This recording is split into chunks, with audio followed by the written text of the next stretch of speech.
Bonjour, bienvenue dans les mots de l'environnement, les mots MOTS.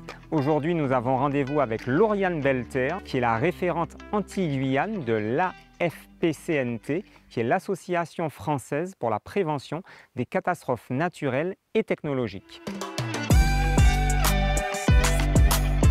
Bonjour Pascal, comment vas-tu? Comment vas-tu? Ça va, merci. Cette fois-ci, ça te dit qu'on inverse les rôles? Inverser les rôles. Oui, c'est moi qui te pose des questions sur le risque volcanique. Bon, bah écoute, faisons ça. C'est parti. Alors, on parle beaucoup de la montagne Pelée ces derniers temps par rapport aux séismes qui ont été enregistrés. Quel est le type d'éruption de la montagne Pelée et quel type de volcan? Alors écoute, la montagne Pelée, c'est ce qu'on appelle un volcan péléen. Alors, il faut savoir qu'anciennement, il y avait une typologie des volcans et on parlait de volcans péléens, hawaïens, stromboliens et vulcaniens. Bon, on voit bien que cette terminologie, elle est complexe à appréhender par le grand public. Et donc aujourd'hui, on classe les volcans en deux grandes catégories, les volcans rouges et les volcans gris.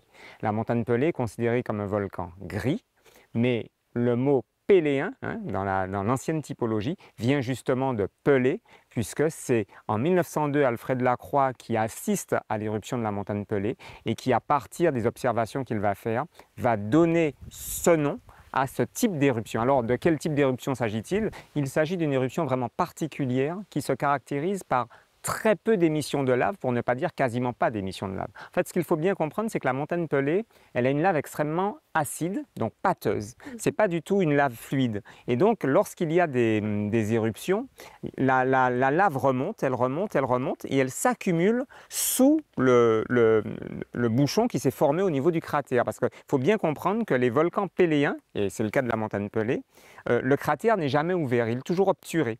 Donc, quand la lave remonte, elle va comprimer des gaz sous le bouchon, et un peu comme une bouteille de champagne, quand la pression est trop forte, le bouchon explose.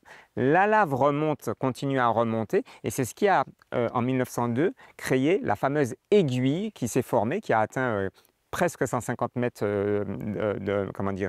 d'amplitude.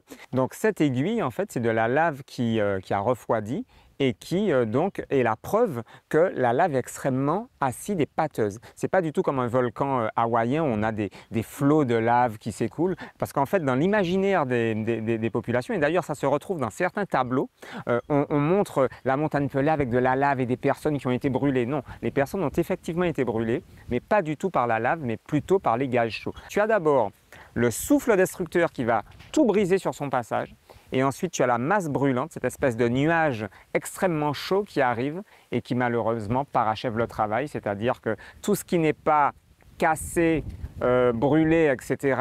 par l'onde de choc va l'être par la nuit ardente.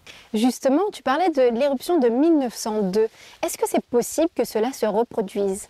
En fait, ce qu'il faut bien comprendre, c'est que si ça s'est produit, ça peut potentiellement se reproduire, mais on est dans des probabilités. Il ne faut surtout pas faire peur à la population en disant qu'à échéance X, il y aura une éruption de type 1902, mais il faut bien prendre conscience d'une chose, c'est que la montagne Pelée, c'est un volcan actif.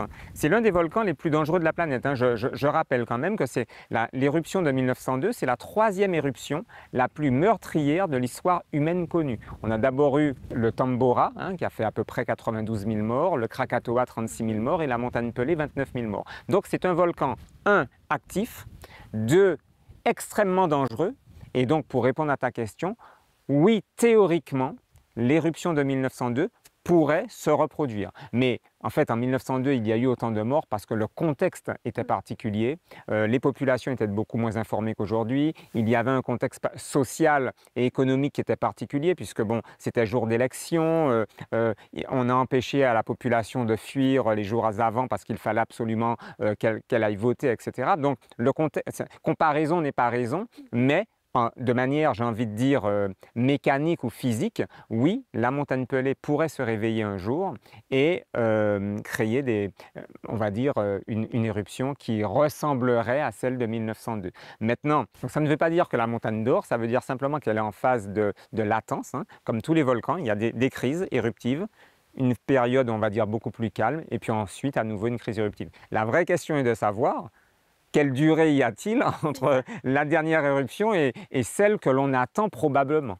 Alors généralement, hein, quand les statisticiens disent que ce type de volcan, généralement il y a entre 300 et 350 ans entre chaque éruption. Mais une fois de plus, ce sont des statistiques et les statistiques, bon voilà, ça ne veut pas dire grand-chose.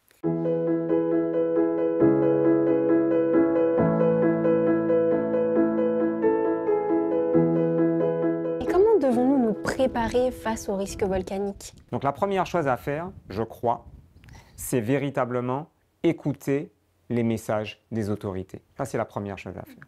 La deuxième chose à faire, c'est toujours avoir son sac de survie. Parce que le sac de survie, que ce soit une éruption volcanique, que ce soit un ouragan ou que ce soit un séisme, à partir du moment où on a réuni dans un petit sac de quoi partir très vite avec, j'ai envie de dire, les éléments essentiels, hein, de l'eau, de quoi manger, ses papiers d'identité, enfin, les éléments essentiels pour justifier de son identité et de sa vie, hein, voilà, ça c'est important.